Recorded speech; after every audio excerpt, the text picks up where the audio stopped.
세상이 날마다 엄청나게 빨라지고 빠르게 변화하고 있습니다. 우리가 가장 쉽게 예를 들 수 있는 것이 아마 통신일 것 같아요. 예전에는 그냥 소식을 전하려면 뛰어가서 전하고 비둘기를 던져서 전하고, 우리가 지금도 많이 즐기고 있는 마라톤의 유래는 42.195km를 뛰고 있는 이 마라톤의 유래는 전쟁에 승리하였다고 알리기 위해서 병사가 뛰어간 거리가 42.195km, 그것을 기념을 해서 시작된 것이 바로 이 마라톤 경기입니다. 하나의 소식을 전하기 위해서는 엄청나게 많은 시간들이 걸렸습니다.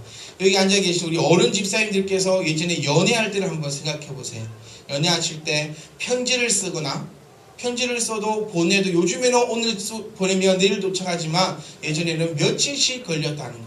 그 편지를 보내놓고 받았는지 안 받는지도 모르고 답장이 올렸는지 안 올는지도 모르고, 또 전화를 하고 싶어도 집에 전화기가 없고, 전화를 한다 할지라도 어디 가가지고 돈을 주고 힘들게 통화를 해도 사람이 집에 잘 없고, 그러다가 조금 더 기술이 발전해서 이제 삐삐가 나왔고, 삐삐 옛날에 얼마나 많이 쳤어요. 빨리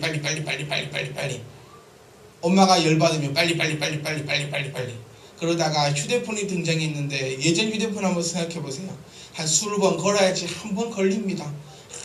번호를 누르면 뚝뚝뚝뚝 한참을 기다리고 있으면 연결이 안 된다는 거예요. 10번 20번 해도 한 번 될까 말까. 그러다가 휴대폰이 나오고 이런저런 시간이 지나다가 요즘에 보세요. 이제 LTE를 넘어서 LTE라는 것이 나와서 너무너무 데이터가 빠르게 전송이 되는 시대가 와버렸습니다. 요즘 젊은이들에게는 이런 일이 생겼다는 거예요. 예전에는 문자를 보내놓으면 이 사람이 받는지 안 받는지 모른다는 거예요. 요즘에는 문자를 보내면 이 사람이 받는지 안 받는지를 확인할 수가 있어요. 그래서 받는데도 답장이 안 오면 열받아 하고, 왜 답장을 안 하지, 왜 이러지 저러지 하면서 많은 것이 급하고 또 급해진 시대가 요즘 같은 세대가 돼버렸습니다. 만약에 지금 젊은 저희들에게 통신의 세계가 없어져 버리고 편지로 이야기를 주고 받아라고 한다면은 아마 여기서도 합병이 나서 쓰러질 분들이 몇 분 계실 겁니다. 하나의 정보를 검색하기 위해서, 예전에는 정보를 얻기 위해서는 꼴랑 할 수 있는 게 신문이었어요. 신문 한 장. 그 다음에 9시까지 기다려서 한번 보는 뉴스. 요즘에는 얼마든지 휴대폰만 꺼냈다면 얼마든지 정보를 파악하고 또 파악할 수가 있는 시대가 돼버렸습니다. 하지만 이런 시대라에선 다 좋은 것이 아니라 우리에게 그만큼 인내심이 사라져 버렸다는 것도 우리가 한편으로서는 좀 안타까워해야 될 상황이 아닌가라는 생각을 아마 하게 됩니다. 우리 손에서 만약에 스마트폰이 없어져 버린다면 우리는 아마 답답해서 살아갈 수가 없게 되버릴 것입니다. 왜 휴대폰이 예전에는 2G였다가 3G였다가 LTE였다가 LTEA였다가 나중에는 LTEZ가 나올지도 모르겠어요. 왜 그렇게 계속해서 빨라지려고 노력할까요? 사람들이 그만큼 참을 수가 없는 사람들이 돼버렸다는 것입니다. 처음에 우리가 스마트폰 3G를 받았을 때만 해도 혁신적이었습니다. 왜 이렇게 빠르고 좋고 안 되는 게 없다고 휴대폰이 다 들고 자랑하면서 처음 나왔을 때 나는 이게 휴대폰 새로 샀어, 안 되는 게 없어 다 자랑하다가 요즘에 그 휴대폰을 들고 있느라면 답답해서 쓰러진다. 3G 써도 답답함이 없었는데 사람들이 더 답답해지니까 좀 더 빠른 것이 나오고 좀 더 빠른 것이 나오고 좀 더 빠른 것이 나오고, 여러분과 저에게는 얼마나 많은 인내심과 참으심을 가지고 있는 줄 우리가 한번 점검해 보기를 간절히 소망합니다. 얼마 전에 뉴스에 나왔어요. 앞에 있는 차가 신호가 바뀐 뒤에 3초 동안 출발하지 않으면 뒤에서 크락신이 울리고 난리가 난다는 것입니다. 뉴스를 접하고 호유 사람들이 저렇게 참을성이 없나 생각했다가 운전하면서 제가 빵빵거리고 있는 모습을 발견하면서 나도 참 참을성이 없는 사람 가운데 한 사람이구나 라는 생각을 하게 되었다는 것입니다. 여러분, 오늘 우리가 읽었던 갈라디아서 말씀은 AD 48년경에 쓰여진 책입니다. AD 48년경이라니까 우리가 잘 생각은 안 나는데, 우리 한반도 정서로 한번 이야기해보면 1세기 때 AD 48년도에 한반도 땅에는 고구려, 백제, 신라, 가야가 있던 우리나라의 상황이었습니다. 얼마나 오래된 상황입니까? 조선시대도 아니고 고려시대도 아니고 후삼국시대도 아니고 그 이전 고려와 신라와 백제가 세워졌는데 그것도 올바른 국가의 모습을 갖추고 있지 않았던 시대가 바로 AD 48년 시대입니다. 그 당시에 가야 김수로 왕이 서서히 일본과의 교류를 통하여서 조금씩 부상하고 있을 때가 바로 AD 48년경입니다. 갈라디아서가 바로 이 AD 48년경에 쓰여졌습니다. 그런데 이 말씀을 우리가 지금 2000년도 더 지난 말씀을 읽으면서 너무너무 귀하게 깨달음이 오는 것이 뭐냐면, 이 지금 말씀이 꼭 우리의 상황을 보면서 쓴 것 같다라는 느낌을 너무너무 많이 찾을 수가 있다는 것입니다. 여러분, 혹시 10년 전에 쓰여졌던 소설책을 한번 펴보신 적이 있습니까? 책장 정리를 하면서 10년 전에 쓰여졌던 책만 한번 열어보아도 문법이라든지 그 시대에서 이야기하고 있는 상황이라든지 이런 것들이 너무너무 낯설다는 거예요. 저희 집에 가면 토지의 책이 쫙 있습니다. 제가 중학교 때 제 엄마가 그 책을 읽는다고 제가 자전거를 타고 가서 한 권씩 사다 드린 책이 바로 이 토지란 책인데, 이 토지 박경리 소설이고 대작이고 뭐하고 한다 하더라도 지금 펼쳐보면 문맥도 안 맞고 문법도 잘 안 맞고 잘 이해도 안 가고 우리 상황과 별반 통하지 않는 책인데, 이 성경이라는 것은 2000년이 넘는 시기인데도 우리의 지금 상황을 눈으로 뻔히 보면서 쓰고 있는 책이라는 게 사실입니다. 그래서 하나님의 말씀은 살아있고 운동력이 있어 우리의 골수를 쪼개며 우리를 변화시키기에 충분한 책인 줄 여러분 믿을 수 있기를 간절히 소망합니다. 이것이 바로 하나님의 말씀인 줄을 여러분들이 알 수 있기를 소망합니다. 옛말에 참을 인자 3번이면 산이를 면한다고 합니다. 오늘 우리에게 주시는 말씀은 오늘 우리에게 하나님께서 요구하시는 것이 무엇이냐면 바로 이 오래 참음입니다. 좀 더 수준 있는 말로 하면 인내라는 것입니다. 네가 인내가 있고 오래 참아라 그렇게 해야 됩니다라는 것이 아니라 당연히 성령의 나무인 우리에게 하나님께서 당당히 요구하고 계신 그런 종목이라는 것입니다. 그럼 우리는 지금 어떻게 인내가 없는지를 한번 살펴보기를 소망합니다. 그리고 우리가 어떻게 인내를 가지고 살아가야 될 줄을 우리가 말씀을 통해서 오늘 귀한 깨달음이 있고 우리가 그 말씀 때문에 변화되는 삶이 될 수 있기를 간절히 소망합니다. 일주일간의 삶을 살아가실 때 한번 뒤돌아보십시오. 우리의 삶을 살아갈 때 얼마나 참아야 되는 상황이 내 자신에게 속하여 왔는가. 저는 이번 일주일 동안 살아가면서 정말 많은 참아야 될 상황들을 더 많이 직면을 한 것 같아요. 여러분들은 오늘 이 말씀을 듣지만 저는 이 말씀을 몇 주 전부터 준비를 하고 다듬는 그 과정 가운데 있으면서 특별히 이번 주 일주일은 더욱더 참아야 될 상황들이 많이 맞이한 것 같습니다. 그러면서 더 제가 화를 내고 욱할 수 있는 그 순간이었지만도 준비된 말씀 때문에 또 참고 또 참을 수 있는 저의 모습을 발견하면서 여러분들도 이번 일주일간 삶이 아니라 이제부터의 삶이 예전에는 조금만이라도 욱하고 화내고 뒤집어 엎었다 할지라도 이제부터는 여러분들이 우리가 어떤 나무인지를 제대로 깨달아서 우리가 아름다운 열매를 맺을 수 있기를 간절히 소망합니다. 소크라테스가 남긴 유명한 말이 있습니다. 뭐죠? 다민이는 모른다네요. 쳐다보니까 소크라테스가 남긴 유명한 말, 너 자신을 알라. 맞습니다. 우리는 우리 자신을 알아야 합니다.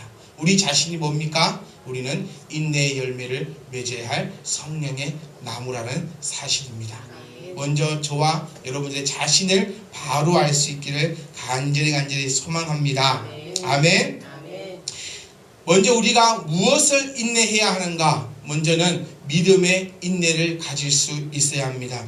요한계시록 14장 22절 말씀을 보시면 성도들의 인내가 여기 있나니 그들은 하나님의 계명과 예수에 대한 믿음을 지키는 자다라고 말씀하고 있습니다. 여러분, 일주일 동안 여러분 솔직히 얼마나 인내하고 살아오셨습니까? 요즘에는 참 인내하기가 힘든 날씨입니다. 덥고 습하고 항상 전투 자세를 취하고 있는 것 같아요. 저의 모습을 봐도 한 놈만 딱 나를 건드려라. 지금 다 덥고 습하고 땀나고 축축한데 한눈만 딱 걸리면 내가 오늘 너에게 모든 화를 다 풀어버리겠다. 어쩌면 그렇게 일주일의 삶을 살아가고 있지 아니하십니까? 하나님과의 관계도 마찬가지입니다. 하나님, 내가 지금 딱 열불 나는 하나님, 딱 한 번만 나를 딱 건드려 보세요. 하나님의 믿음을 한 방에 다 없애버리렵니다. 하고 어쩌면 우리가 그렇게 살아가고 있는 것일 수도 있다는 것입니다. 우리가 읽었던 히브리서 6장 말씀을 보시면 아브라함이 어떻게 해서 아브라함이 될 수 있었는가를 이야기해 주고 있다는 것입니다. 아브라함이라는 사람은 그야말로 우리가 알고 있듯이 믿음의 사람입니다. 하나님의 그 음성 한마디 때문에 그냥 나왔던 사람이에요. 그리고 하나님의 바로 이 말씀이라 너를 복주고 복주며 번성케 하고 번성하게 하겠다라는 이 한마디의 약속만을 믿고 자기의 모든 것을 내버려 두고 나온 사람이 아브라함이었습니다. 지난번에 제가 말씀드린 것처럼 아브라함이 자기 고향을 떠나 나올 때 거지 같은 사람이 아니었다는 사실을 우리는 꼭 기억하셔야 됩니다. 나는 지금 아무것도 없기 때문에 이래도 그만 저래도 그만 지금보다 더 나빠질 상황이 어디 있겠느냐라고 하면서 나온 삶이 아브라함의 삶이 아니라 아브라함은 자기 고향 땅에서 기반을 다지고 든든한 그 기반을 가지고 있었음에도 불구하고 하나님께서 나와라! 아까 보셨던 말씀대로 복주고 복주고 번성케 하고 번성케 하겠다. 이 말씀을 가지고 아브라함은 나왔다는 것입니다. 어쩌면 저와 여러분들도 마찬가지입니다. 우리가 하나님을 하나님으로 당연히 섬기고 있지만 하나님께서 우리에게 너를 번성케 하고 복 주겠다라는 그 말씀을 믿고 우리가 아버지를 지금 섬기고 있다고 해도 거짓말은 아니라는 거예요. 그런데 아브라함의 상황은 어떠하였습니까? 낳았는데 하나님께서 복 주지 않으셨습니다. 분명히 너의 자손을 모래알처럼 많게 하겠다고 약속하셨는데 아브라함에게는 한 명의 자녀도 허락하지 않으셨습니다.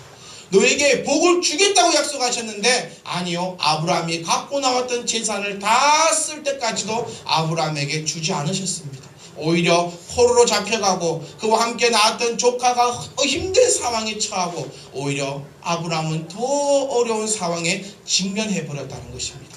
어쩌면 출애굽의 내용처럼 내가 애굽 땅에 있던 것이 훨씬 좋았다고 할 정도로 아브라함 또한 하나님께서 나를 부르지 아니하시고 차라리 내 고향 땅에서 이렇게 살다가 죽게 하는 것이 더 낫다고라고 할 수 있을 정도로 아브라함의 상황도 그렇게 좋은 상황은 아니었습니다. 하지만 우리가 결과를 지금 다 알고 계신 것처럼 아브라함은 우리의 믿음의 조상이 되었습니다. 그리고 아브라함은 물질이나 건강이나 모든 것에 있어서 풍족하게 받은 하나님의 종이 되었음을 우리는 알 수 있습니다. 왜 그러냐면 오늘 본문 말씀에서 우리에게 이렇게 교훈 주고 있습니다. 아브라함이 될 수 있었던 이유는 그가 오래 참음이었다.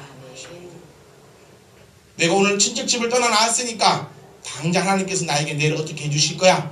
라고 생각을 했을 수도 있었습니다. 하지만 아브라함과 우리의 차이점은 어쩌면 아브라함은 하나님을 끝까지 믿고 오래 참을 수 있었다는 사실입니다. 어쩌면 우리의 믿음은 하나님을 아주 연약하게 믿음을 통하여서 나의 뜻대로 되지 않을 경우에 실망하는 우리의 삶이 아닌가 하는 우리가 되돌아볼 수 있기를 간절히 소망합니다. 바로 이런 사람이 출애굽했던 이스라엘 백성들이었습니다. 똑같은 상황이었어요. 아브라함과 출애굽한 이스라엘 백성들은 똑같은 상황입니다. 누가 아브라함을 건져내었습니까? 하나님이 나오라 했다는 거예요. 누가 지금 애굽에서 종살이하고 있는 이스라엘 백성들을 누가 강야로 끄집어냈습니까? 하나님이 끄집어내셨다는 거예요. 똑같습니다. 아니요, 어쩌면 출애굽한 백성들에게는 하나님이 때에 따라 음식을 주시고 물을 주시고 그들이 피곤하지 않고 쉴 수 있도록 하나님께서 인도하신 점에 보면 어쩌면 아브라함보다 출애굽한 백성들에게 하나님께서 더 은혜를 주셨을 수도 있다는 것입니다. 하지만 출애굽한 이스라엘 백성들은 오래 참음이 없었다는 사실을 우리가 꼭 기억할 수 있기를 간절히 소망합니다. 여러분, 오래 참을 수 있기를 간절히 소망합니다. 하나님께서 우리를 향한 그 뜻이 이루어지기 전까지는 하나님의 그 계획하신 뜻이 하나님 뜻대로 되기까지 우리에게 요구하시는 것은 오래 참음임을 여러분 꼭 기억할 수 있기를 간절히 소망합니다. 그래서 우리가 오래 참음을 말미암아 아브라함에게 주셨던 그 크신 은혜가 저희 가운데 임할 수 있기를 간절히 소망합니다. 두 번째는 우리의 인내할 때에 끝까지 인내해야지만 우리가 영혼을 얻습니다. 우리가 끝까지 이 신앙을 인내해야지만 우리가 구원을 얻을 수 있다는 것입니다. 우리가 꼭 기억해야 될 것은 내가 구원받은 자라고 해서 이것을 그냥 놓고 아니해버리면 절대로 안 된다는 사실을 꼭 기억할 수 있기를 소망합니다. 왜냐하면 마귀도 지금은 우는 사자와 같이 묻는 자로 할지라도 삼키려고 두루 다니고 있다는 것입니다. 마귀에게 틈을 주지 말아야 합니다. 우리가 인내가 없어 끝까지 참음을 참지 못하여서 마귀에게 틈주는 일이 우리 가운데는 절대로 없기를 소망합니다. 마귀는 기억하세요. 마귀는 믿는 자라 할지라도 구원받은 자라 할지라도 어떻게든 넘어뜨려서 지옥으로 데리고 가려고 하는 것이 마귀라는 사실입니다. 얼마 전에 아시아나 항공기가 사고가 났습니다. 그러면서 지금 많이 대두되었던 것이 뭐냐면 사고 때의 안전벨트의 중요성이 많이 대두가 되었습니다. 안전벨트를 매고 있을 때에 매고 있었던 사람들은 그 자리에서 안전하게 되었고 안전벨트를 제대로 매고 있지 않는 사람들은 사고가 났을 때의 비행기 밖으로 다 사람들이 튀어나가 버렸다는 것이에요. 안전벨트를 끝까지 매고 있었던 사람들은 지금 별 부상 없이 한국 땅으로 돌아왔고 자기 고국 땅으로 돌아가고 있었지만 안전벨트를 단단히 매고 있지 않고 또는 안전벨트에 사인이 불이 들어왔을 때도 안전벨트를 매지 않았던 승객들은 그 당시에 비행기 밖으로 다 던져져 버렸기 때문에 지금 죽어나가고 있고 많은 부상을 당하고 있다는 사실입니다. 얼마나 여러분들 인내심이 있는가는 여기 스토리가 한번 체크해 보셔야 돼요. 비행기를 타고 가면 비행기가 착륙을 쫙 하고 나서 원칙은 비행기가 정확하게 사람을 내려주는 그곳에 도킹을 할 때까지는 안전벨트를 풀면 안 됩니다. 그런데 비행기가 착륙을 싹 하고 나면 대부분의 사람들이 안전벨트를 풀어버립니다. 그리고 심지어는 일어나서 위에 있는 짐을 꺼내려고 난리를 치고 있다는 거예요. 그렇다고 해서 그 사람이 먼저 나갈 수 있는 거 아닙니다. 짐을 들고 있다 할지라도 비행기가 도킹이 되고 문이 열린 다음에 이제는 내려셔도 좋습니다라는 안내 방송이 있어야지만 앞에서부터 차례차례로 내릴 수 있는데 왜 그렇게 인내심이 없이 먼저 풀고 일어나서 짐을 챙기고 있는지를 그 사실을 모르겠다는 겁니다. 여러분 안전벨트의 중요성 이것이 무엇이냐면 사인의 불이 꺼지기 전까지는 끝까지 우리가 안전벨트를 차고 인내하고 있어야 된다는 것입니다. 물론 안전벨트가 조금 불편합니다. 여러분들은 모르시겠지만 뚱뚱한 사람에게 안전벨트는 더 힘듭니다. 너무너무 힘듭니다.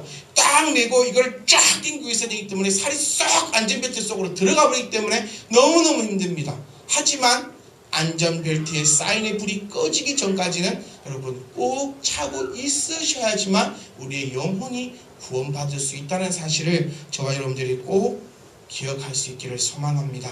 조금 불편하다고 해서 조금 힘들다 해서 조금 어렵다고 해서 여러분의 인내를 내려버리는 그런 일이 절대로 없으시기를 간절히 소망합니다. 우리 누가복음 말씀에 이런 말씀이 나옵니다. 언제 세상이 종말하겠습니까? 제자들이 난리가 났다는 거. 예수님께서 이렇게 말씀하십니다. 비유적으로 성전의 돌이 무너지겠고 그 성전이 다시 쌓아지고 이런 얘기를 할 때 제자들이 이제 안절부절합니다. 주님, 선생님이 언제 그렇게 일어납니까? 주님께서 그것은 말해줄 수가 없다.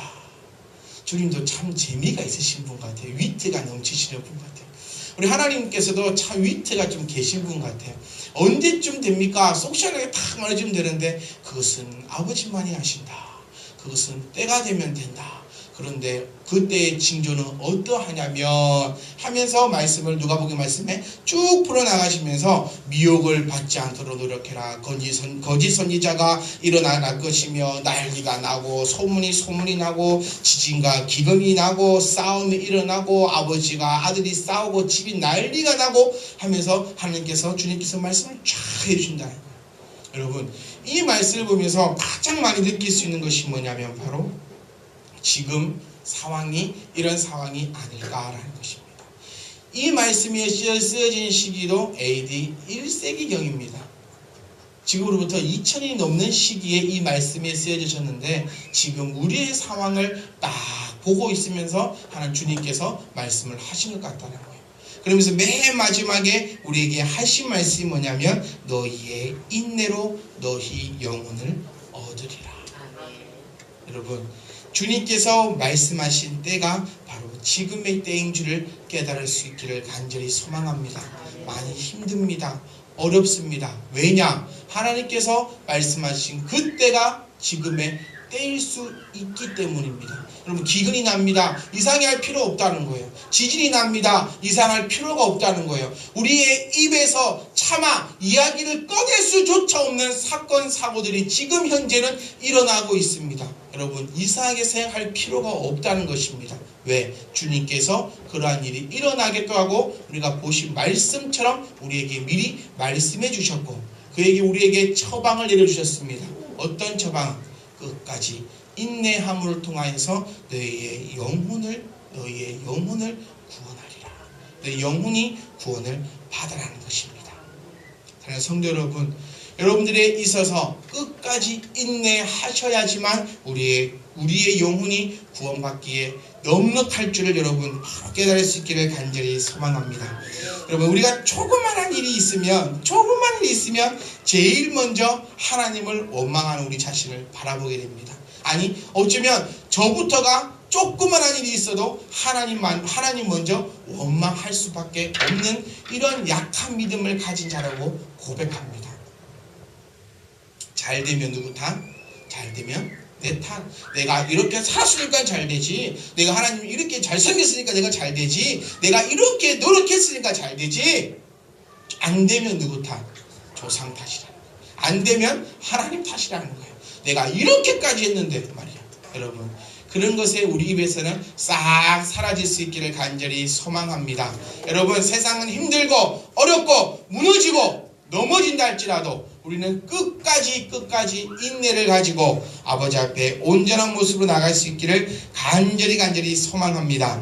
베드로 후서가 쓰여진 시대에는 이런 시대였습니다. 모든 사람들이 지식을 아주 최고봉으로 여기던 시절이 바로 베드로가 사역하였던 바울이 하나님의 말씀을 증거했던 그 시대였다는 것입니다. 얼마나 지식을 사랑했냐면 광장에서 한 사람이 두루마기를 가져나와서 촥 읽기 시작하면 모든 사람들이 모여서 과연 저것이 무슨 소리인가 귀담아 듣는 그런 시대가 바로 이 베드로가 활동하던 시대였습니다. 요즘과는 다른 시대예요. 요즘에는 워낙 지식이 차고 넘치니까 어떤 한 사람이 무엇을 한다 하더라도 모이지 않는 시대인데 이때는 최고봉을 지식으로 여겼던 시대인데 이 시대에 뭐라고 말씀하고 있냐면 지식에 절제를 더해야 된다. 그리고 절제에 인내를 더해야 된다. 네가 아무리 지식이 있다 할지라도 우리가 아무리 하나님을 알고 있는 지식이 풍부하다 할지라도 네가 성경을 너무너무나 잘 알고 있다 할지라도 그곳에서 절제가 되지 않으면 지식은 아무 필요가 없다는 것입니다. 절제가 된다 할지라도 우리에게 인내가 없다면 아무짝에도 쓸모가 없다고 말씀하시면서 우리에게 인내를 요구하고 있다는 것을 여러분 꼭 기억할 수 있기를 간절히 소망합니다. 여러분 믿음의 인내를 가질 수 있기를 원합니다. 여러분 지금 당장 이루어지지 않는다 할지라도 여러분 하나님의 약속을 믿고 아브라함처럼 끝까지 인내할 수 있기를 간절히 소망합니다. 끝까지 인내할 때여야지만 나의 영혼이 하나님 앞에 온전히 구원받음을 기억할 수 있기를 간절히 소망합니다. 이런 속담도 있지 않습니까? 가다가 아니 가면 아니 간만 못하니라. 우리는 이미 출발하였습니다. 여러분 끝까지 하나님을 향한 그 믿음을 확실하게 붙잡으시고 끝까지 인내할 수 있는 저와 여러분 되시기를 간절히 소망합니다.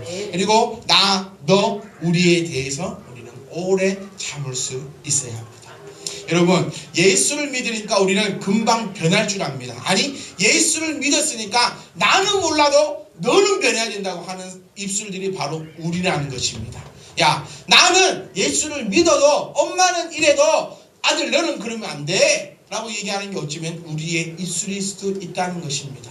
왜 나에게는 너그러면서 왜 너에게는 그렇게 여유롭지 못한 점을 우리는 발견할 수 있다는 것입니다. 결혼을 하였습니다. 나는 그런다 할지라도 너는 그러면 안 된다고 핍박하고 비난하면서 변화되기를 소망한다는 것입니다. 여러분, 먼저 나에게 인내를 가질 수 있기를 소망합니다. 나에게 실망하지 마세요. 나 예수님을 안다고 하면서 내가 성경 공부도 마쳤는데 내가 이렇게 집실에서 열심히 하는데 왜 나는 변하지 않을까? 나는 왜 이 모양 이 꼴일까? 여러분, 절대로 나 자신에게 실망하지 않으시기를 바랍니다. 여러분, 나 자신에게 실망하지 말고 끝까지 인내를 가질 수 있기를 소망합니다. 여러분, 그리고 너에게 있어서도 인내해 주세요. 인내해 주세요. 왜 당장 이 사람은 바뀌어야 합니까? 여러분, 당장 그렇게 못 바뀐다는 거예요. 바울이 예수님을 만나서 다메섹 동산에서 예수님을 만난 뒤에 바울이 바로 바뀐 줄 압니다. 하지만 아니라는 거예요. 바울이 예수님을 만나고 눈이 멀어버립니다. 눈이 멀어서 그 고통 가운데서 다시 눈을 뜨게 되고 또 3년이라는 시간 동안 내려가서 하나님으로부터 귀한 교육을 받습니다. 그리고 난 다음에야지만 바울이 된다는 거예요. 그런데 우리는 예수님 알았으니까 당장 바뀌어야 된다고 생각하지 마시고 먼저는 나 자신에게 인내를 가지시고 두 번째로는 내 옆에 있는 이 사람에 대해서 인내를 가지시고 세 번째는 우리 모두에게 인내를 가질 수 있는 그런 온유한 사람이 될 수 있기를 간절히 소망합니다. 내 남편이 이제 예수님 믿고 교회를 다니니까 바뀔 거야. 우리 남편이 교회 다녔으니까 하루에 한 성경 한 10장쯤을 읽어야 되고 기도 맨날 해야 되고 이렇게 해야 돼. 그런 바람이 잘못되었다는 거예요. 무슨 깨달아지십니까? 내 남편, 내 아내, 내 자녀 이제 예수님을 알았으니까 이제부터 하나님의 뜻대로 변할 거야 라는 믿음을 가지시고 어떻게 하시라? 끝까지 인내를 할 수 있기를 간절히 소망드립니다. 나 자신에게 실망하지 말고 오래 참으십시오. 옆 사람에게 실망하지 말고 밀지 말고 땡기지 말고 비난하지 말고 끝까지 오래 참으십시오. 나 자신을 돌아보며 우리를 오래 참을 수 있기를 간절히 소망합니다. 모든 겸손과 온유함으로 우리 모두가 함께하고 오래 참음으로 사랑 가운데 서로 용납할 수 있기를 간절히 소망합니다. 내 자녀를 용납하세요. 내 남편을 사랑하세요. 내 아내를 이해하시고 인내하십시오. 내가 바뀌었는데 누가 못 바뀌겠습니까? 나도 바뀌었습니다. 세상에서 가장 악한 사람이 과연 누군지 아세요? 가장 악한 사람은 바로 나입니다. 네가 아니고 가장 추악하고 악한 사람은 나입니다. 그런데 내가 바뀌어요? 그러면 옆 사람 바뀌기는 식은 죽 먹기라는 사실입니다. 여러분, 꼭 말씀을 기억할 수 있기를 간절히 소망합니다. 두 번째로 마지막입니다. 우리는 복음의 인내를 가지고 계셔야 합니다. 전도에 우리가 힘을 내고 있습니다. 그리고 우리가 기도하고 있습니다. 그리고 앉으나 서나 고민하고 있습니다. 우리 청년들은 휴대폰 들어서 카톡을 쳐다봅니다. 누구에게 전화를 해야 될까? 누구한테 연락을 해야지 얘가 우리 교회에 온다 할까? 열심을 내고 있다는 사실입니다. 그런데 그게 우리 마음대로 됩니까? 안 됩니다. 그래서 해서 좌절할 필요가 전혀 없다는 거예요. 왜? 우리가 끝까지 인내하고 노력할 때에 하나님께서 예배해 놓으신 그 영혼을 하나님께서 보내주실 줄 믿을 수 있기를 간절히 소망합니다. 세상 사람들은 교회를 많이 알 거라고 생각하지만 세상 사람들이 이렇게 교회를 모른다는 것을 요즘 들어 많이 깨닫습니다. 교회에 여러 가지 문제가 있어서 이 사람들을 만나고 저 사람들을 만날 때마다 항상 하는 얘기가 교회 사장님이라 합니다. 교회 사장님. 교회 사장님 요즘 장사는 잘 되시나요? 교회 사장님 손님이 좀 많으십니까? 이 사람이 처음에는 이 사람이 왜 이러나, 이렇게 교양이 없나, 이렇게 무식하나라고 생각을 했었는데 시간이 조금 지나면서 생각해 보니까 아직까지 대한민국 땅에 하나님의 뜻을, 이 교회를 모르는 사람들이 이렇게나 많다는 사실을 깨달을 수 있었다는 겁니다. 여러분 인내를 가질 수 있기를 간절히 소망합니다. 여러분 나 같은 사람도 예수 믿습니다. 그러면 이 세상에 예수를 못 믿을 사람은 한 명도 없다는 사실을 꼭 기억하시고 좌절하지 말고 낙심하지 말고 넘어지지 말고 인내로 아버지 앞에 나아갈 수 있기를 간절히 소망합니다. 여러분 좌절한 마음이 생깁니까? 낙심하는 마음이 생깁니까? 우리 교회가야 개척한 지 벌써 6개월이 되었는데 와 부흥 안 되네. 이거 이상하네. 내가 이 사람 위해서 내가 날마다 기도하고 날마다 전화하고 맛있는 거 사주는데 왜 이렇게 교회 안 오나? 왜 이렇게 하지? 혹시 그 마음 때문에 하나 고민이 생깁니까? 이럴 때마다 꼭 기억하세요. 마귀가 나를 넘어뜨리려고 하고 있다는 사실. 우리는 전쟁 중입니다. 내가 승리 아니면 마귀의 승리입니다. 마귀는 지금도 나를 공격합니다. 뭐로? 나에게 가장 없는 인내함으로. 예수 믿어봤자 네에게 뭐가 잘 됐느냐? 예수 믿는다고 해봤자 너희 집에 잘 된 게 뭐가 있냐? 예수 믿는다고 했는데 네 자녀는 왜 이러냐? 예수 믿는다고 했는데 왜 이러냐? 예수 믿는다고 했는데 왜 이러냐? 참빛 희망교회가 하나님께서 세우신 교회라고 하는데 왜 이렇게 왜 이러냐? 하고 마귀는 우리를 향해서 계속해서 인내심을 찔러먹는다는 거예요. 여러분 오래 참음으로 저와 여러분들이 하나님의 복을 가득가득 받을 수 있는 사랑하고 복된 참빛 희망교회 성도님 다 될 수 있기를 간절히 소망합니다. 그리고 우리는 아버지 앞에 나아가면 됩니다. 모든 세상을 향해서 나아가면 됩니다. 뭐로? 끝까지 인내하는 오래 참음으로. 그러면 우리는 우리 앞에는 날마다 승리밖에 없음을 기억하시기를 간절히 소망합니다.